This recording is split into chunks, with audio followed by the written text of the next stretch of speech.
नमस्कार, मैं हूं Dinanath Yadav, DDR news channel से। इस समय मैं बनारस की महमूदगंज में सिंगरौली में उपस्थित हूं और मेरे साथ उपस्थित हैं मुख्य अतिथि दयाशंकर मिश्र जी। और आइए जानते हैं, पटवा समाज का एक सम्मेलन था, उन्होंने यहाँ पे पहुंचकर यहाँ पे उपस्थिति दी है।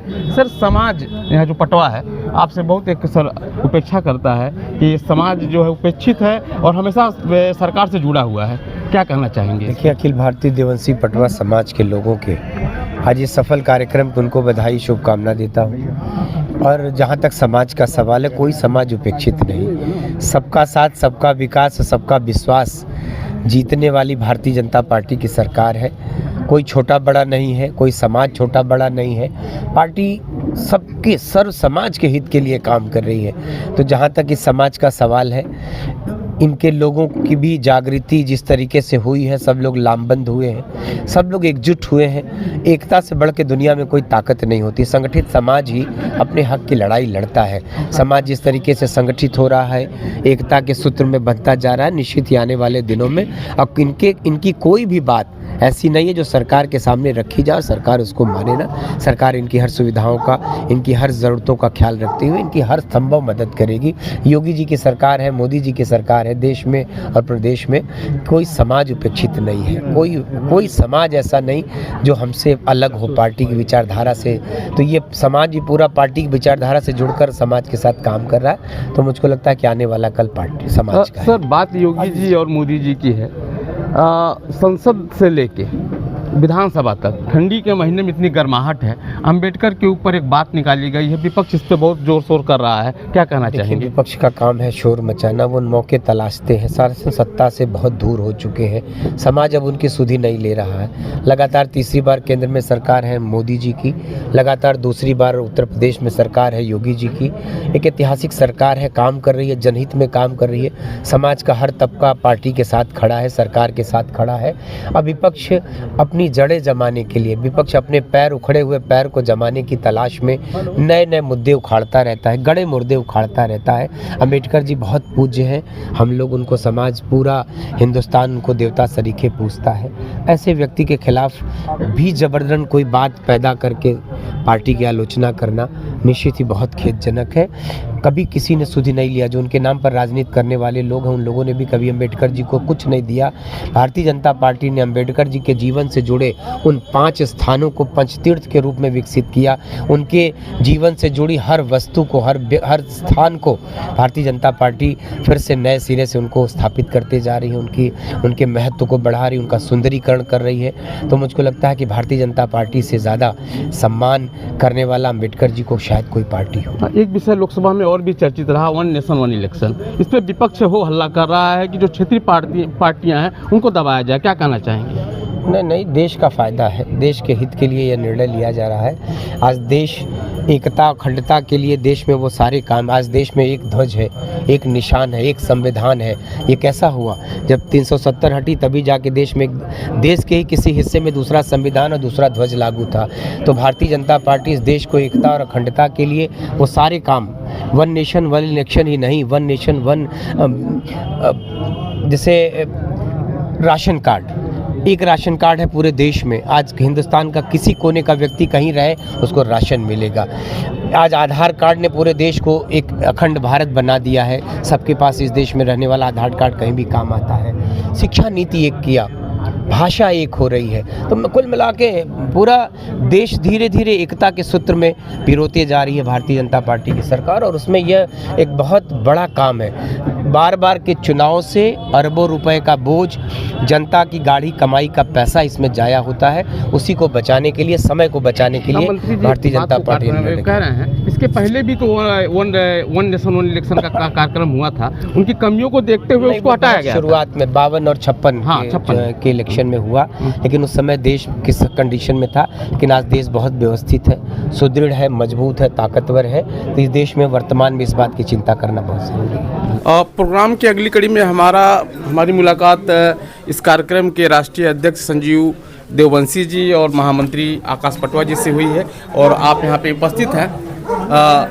इस कार्यक्रम का आपने यहाँ पे जो प्रोग्राम रखा है उसका क्या मकसद था? इस कार्यक्रम का प्रोग्राम रखा है, आज का कार्यक्रम मुख्य रूप से पिछले वर्ष 2023 में अखिल भारतीय देववंशी पटवा समाज द्वारा एक जन जागरण यात्रा निकाला गया था। उस जन जागरण यात्रा में हमारी यात्रा जिन जिन जिलों से गई थी, उस जिलों के जितने क्षेत्र में जहाँ जहाँ लोगों ने स्वागत किया है, सेवा किया है, उन लोगों को बुलाकर हम लोगों ने सम्मानित किया है। अखिल भारतीय देववंशी पटवा समाज के सभी पदाधिकारियों ने मिलकर इस कार्यक्रम को अंजाम दिया है और सभी ने स्वागत किया है। साथ में आज हमारे पिताजी की स्मृति में यह भवन का निर्माण हुआ है, जिसका नाम रतनलाल देववंशी स्मृति भवन रखा गया है। उसका शुभ उद्घाटन भी हमारे मंत्री राज्य मंत्री श्री दयाशंकर मिश्रा दयालु गुरु जी द्वारा हुआ है, और साथ में उपस्थित हमारे सभी समाज के बंधु थे यहाँ पे। जानकारी में एक बात और भी आई है कि जो आपने उद्घाटन किया है जिस बिल्डिंग का, जिस इमारत का, और आपने पूरे भारतवर्ष में अपने समाज के लोगों को एक छूट दी है कि अगर कोई भी हमारे समाज का व्यक्ति यहाँ पे आता है और काशी की धरती का दर्शन करना चाहता है तो हम यहाँ पे रहने के लिए फ्री निःशुल्क उसको देते हैं। क्या कहना चाहेंगे? हमारे होटल में एक रूम मैंने ब्रेक कर रखा है, एक रूम, जिसमें किसी भी संस्था के बैनर, हमारे स्वजाति बैनर के कोई भी राष्ट्रीय पदाधिकारी अगर वाराणसी आता है तो एक कमरा के लिए पहले से बुकिंग करा करके आ सकता है। होटल में 9 कमरे हैं, लेकिन 8 कमरे गेस्ट के लिए, एक कमरा स्वजाति के लिए है। हमारे साथ इस संस्था के महामंत्री आकाश पटवा जी हैं। पटवा जी, आप लोगों ने एक बहुत बड़ा कार्यक्रम किया, प्रदेश के राज्य मंत्री भी यहाँ उपस्थित थे।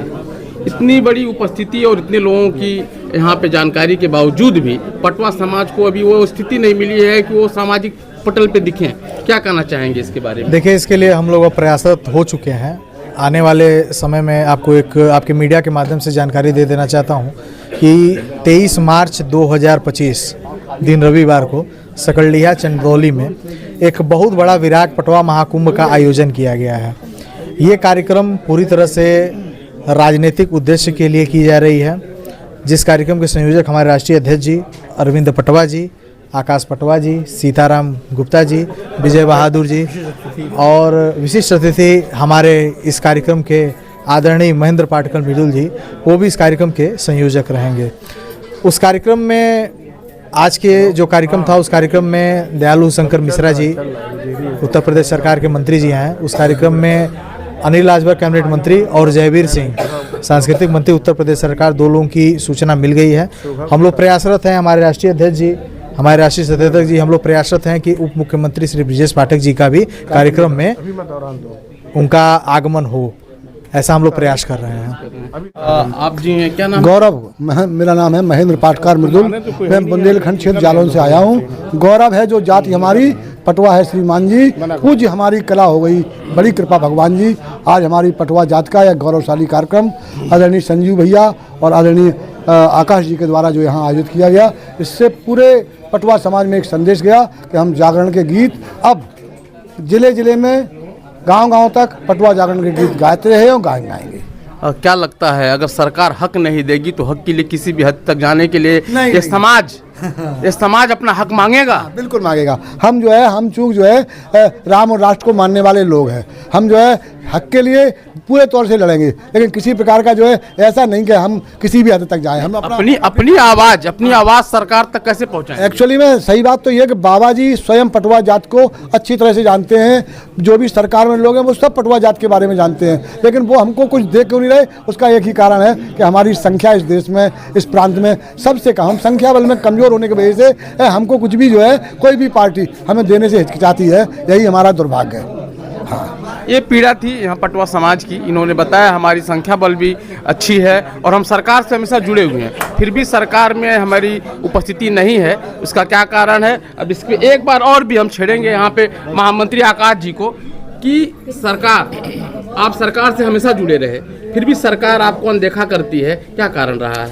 देखिए, अब हमें हक की लड़ाई लड़ने के लिए अब हम लोग सड़क पे उतरने के लिए बिल्कुल तैयार हो चुके हैं, इसलिए कि सरकार जो है उसके कानों में जब तक हमारी आवाज़ न जा पाए तब तक जो है हम अपनी लड़ाई को अब जारी रखेंगे, वो भी संवैधानिक तरीके से।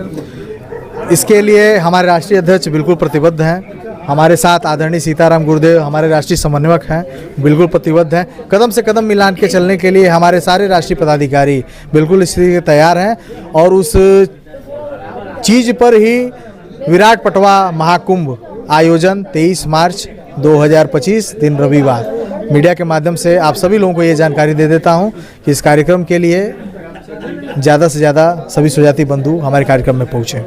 समाज आपका अपना पटवा समाज कितना एकजुट है, कितना संगठित है जो सरकार तक अपनी आवाज़ आप बुलंद करेंगे? देखिए, हमारा पटवा समाज बिल्कुल एकजुट है। हर जिला में हमारी कार्यकारिणी है, अन्य प्रदेशों में भी हमारी कार्यकारिणी है और सारी कार्यकारिणी को लेकर के ही मिला कर के ही हम लोग ये समूह बनाकर चल रहे हैं और उसके लिए हम ये जानते हैं कि हम आगे इस भविष्य में इस चीज़ को लेकर हम लोग कामयाब रहेंगे।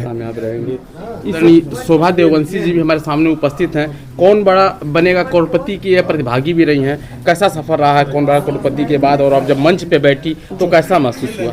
सर, बहुत ही खूबसूरत सफ़र था हमारा और बहुत ही गर्व का अनुभव हो रहा था। जो सदी के महानायक थे उनके सामने बैठ करके अपने समाज का प्रतिनिधित्व करना, अपने घर का प्रतिनिधित्व करना बहुत अच्छा लगा। बहुत खूबसूरत सफ़र था हमारा। एक मंच हुआ था और एक मंच आज आपके स्वजाति पटवा समाज ने दिया, आपका यहाँ पे सम्मान किया, कैसा गर्व महसूस कर रही हैं? आपके माता पिताजी यहाँ पे आए होंगे और आप हैं, क्या लग रहा था यहाँ पे?